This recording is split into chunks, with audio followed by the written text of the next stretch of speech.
If you feel like you're having to fix the same problems in your practice over and over again, this video is for you. Today, you're going to learn the difference between the problems you fix and the problems you don't. The problems you don't might mean something in your system needs to change entirely.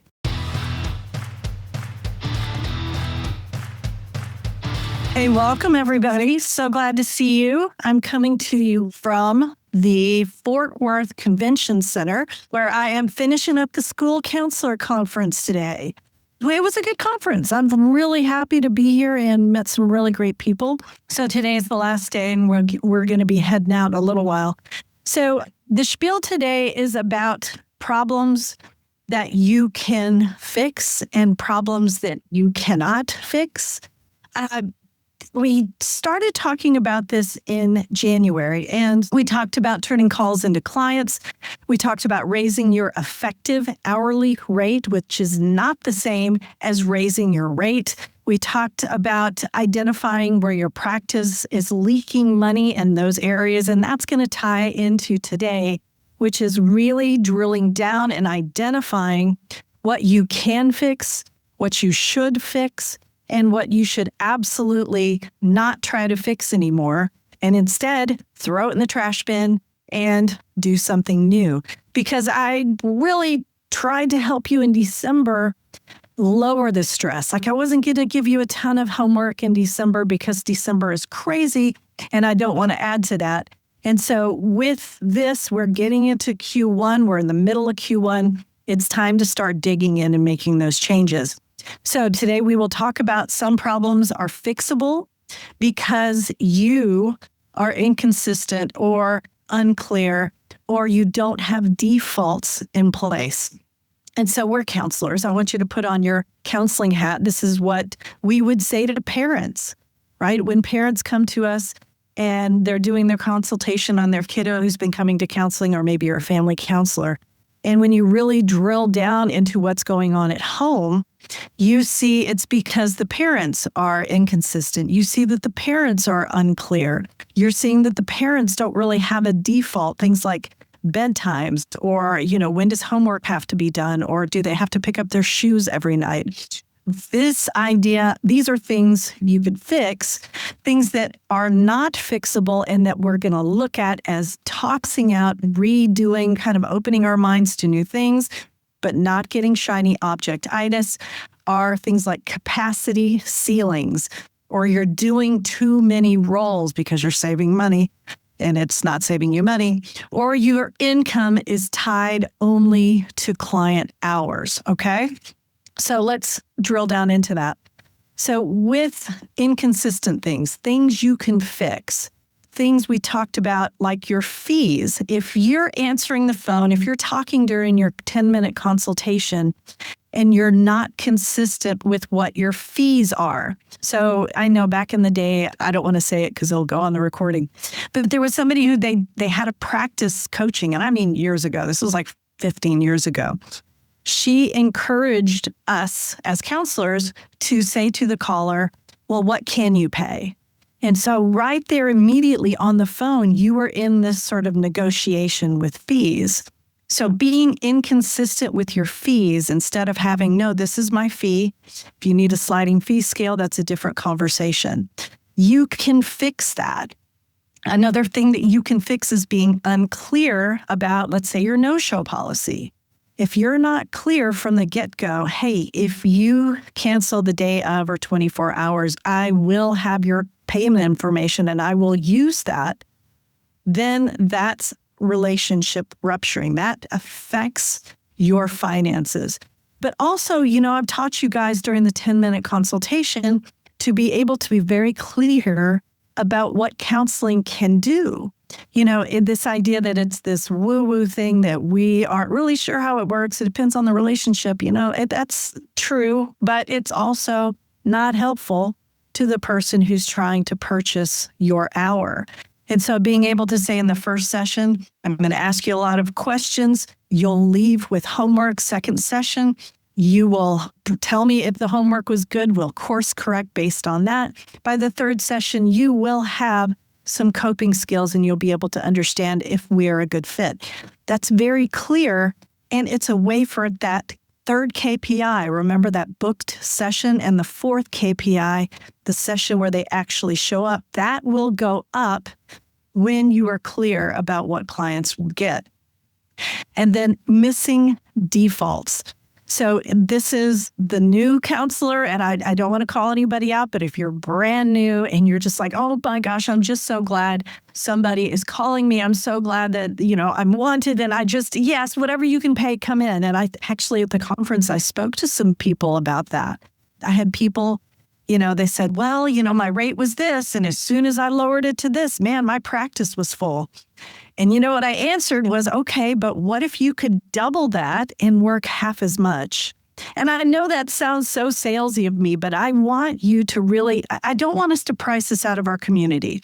Our mission is to get our counseling into the hands of rural Texans and rural folks nationwide, people who maybe aren't on insurance. We always want to make sure we are very clear about our mission. But if you are missing a default, like this is as low as I'll go, or this is as high as I'll go, that starts to muddy your message, but it's fixable. So if you are emotional on that phone call about, oh my gosh, I just want you to come in. Of course, I'll see you Friday night at 11 p.m. That sort of default, not having your schedule in front of you. And remember what we've learned. If you have openings on Wednesday, Thursday, Friday, offer 2 appointments. That's it, just 2 appointments. Well, that's just something that you can clarify and work into your own script. So those are absolutely fixable because you need to be more consistent. You can be clear and you can have those defaults with your schedule and your fee. But capacity ceilings. I mean, you guys know what this is. We all run into this. Uber drivers run into this. Anybody who works hour for hour, client for hour, we can hit a capacity ceiling. Also, you're doing too many roles, and I thought of this in a couple of ways, right? Because there is, of course, I am the web designer, I am the accountant, I am the bookkeeper and the HR and the front desk, and, I go out and look for the best cell phone plan. Yeah, I mean, those are roles that we're all going to play when we're ramping up, when we're brand new entrepreneurs. But when you are also having this kind of boundary, I don't know. I think about parents when you've got somebody who one day they want to be Disney parent, and then the next day they're having to say, well, you're grounded because I caught you smoking weed, right? Having too many roles, trying to do too many things for your client. So you are basically getting boundary fatigue. I could talk about the boundary with, you guys know I love to talk about this, your cell phone, right? Like accepting text messages after hours, just this once. Or, my favorite, and I mean favorite, I'm going to put it in air quotes, why are you taking text messages from people running late? They've already bought the time. So you don't need to know that they're running late, right? They can reschedule later. So looking at your role, if you are the enforcer, but you are also the banker, but you are also the person, having to negotiate prices, those kinds of things you can't necessarily do better, but you can have better paperwork. You can go back to being more consistent. You can go back to this idea where, no, my schedule's my schedule, my no-show policy is my no-show policy. And if you need a sliding fee scale, I do those on Wednesdays only. So having those things in place and really making that decision, and I talked about this last time, maybe only having one way to contact you so that you're checking just email, you're checking just your text messages, or if you have a website form, you're checking just that. But having the idea of having 5 different channels, yes, you will get boundary fatigue. And I would challenge you to let some of that go. If you find yourself saying, I should be able to make this work, you are probably got the check engine light on. And I hear that from my colleagues with my business coach, why can't I figure this out? Other people can figure this out. Why am I the one who's struggling with, whatever it is? It's probably because you're trying to fix something that isn't really fixable. You're trying to work harder. You're trying to have more stuff that you offer your clients, more ways that new clients can contact you instead of saying, nope, I'm one person. I'm going to pick one thing and I'm going to drill down on that one thing. Yes, when you get bigger, and I think we had someone on the coaching call last week, who has a front desk person, and I'll put that in quotes, right? Because that can be virtual. You don't have to have a desk. But if you are able to hire someone to answer calls in real time or to catch those voicemails and call people back and they have knowledge of how you work and your schedule and they're able to practice, that's an example of letting one thing go. But if you're a solopreneur or if you're brand new, you may be thinking, I can't hire anybody. All right, this is the challenge then. I would challenge you to let go of all of the channels contacting you except one. Because in March, what we're going to talk about are systems. We're going to talk about systems to make things work.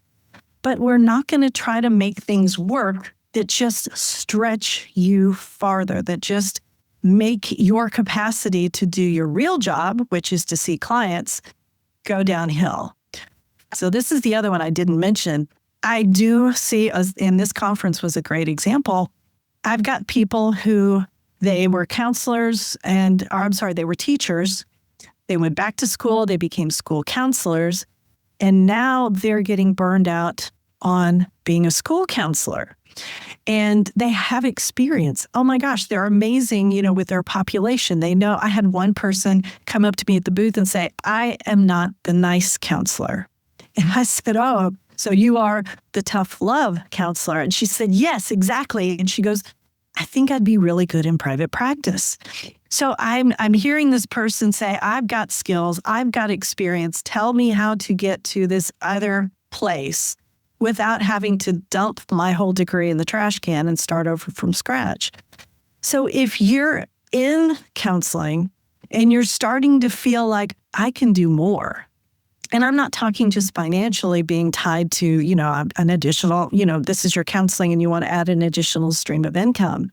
I always laugh and tell my kids, it hits me about every 14 years. I don't know why 14, but if I really went back and looked at the calendar, I was an orchestra teacher for 14 years. Started my private practice. After 14 years, almost like to the season, that's when I really leaned into being a supervisor trainer or being a supervisor. In 14 years, I don't know what I'm going to do. I mean, I will probably have pieces of all of this wrapped into my life that I am still doing. But it's okay to feel like you have outgrown what you're doing, but you look at your checkbook and you're like, well, I got to make money, Kate. Absolutely. And we talk about a financial bridge. In fact, I probably should do some more trainings on just the very beginning stages of practice, because I do want you to have your finances under control before you make the complete leap into private practice so that you feel that security, right? But if you are looking at your checkbook and you're like, there's no way I can add EMDR certification. There's no way I can pursue my play therapy certification. Those things that might add a little life to your practice, yeah, of course they would help your bottom line because you could market to other people. Then I would challenge you in February, just give up a day. I don't know how, we'll talk about that, but give up half a day where you could explore other trainings that would enrich you. Because I've seen people really feel like they painted themselves into a corner. Like, okay, I've been doing this 30 years. That's all I know. I see 40 clients a week. And, this is my life. But you can just tell by the way they describe that, that's not their happy place. I know when we see our clients, if they gave us that line, we'd be like, we're calling BS on that right now. You might be better served at just taking some time and looking at other avenues. All right. So, okay, what did we talk about this? We talked about what you can fix, what you should stop forcing and don't fix, just get rid of it. And we talked about exploring other options, just not as another stream of income, but as a way to enrich you, your life, and your practice. And, it's all going to benefit you, and whatever benefits you and makes you a happier practitioner, of course, that's going to help you financially as well. When we get to March, we will talk about systems that will lock in what you decided to keep. If this video was helpful, hit like, tap subscribe so you don't miss any videos about building sustainable systems in your private practice. And if you want to make sure you're making the right decisions from the very beginning, grab my free guide at katewalkertraining.com/free guide.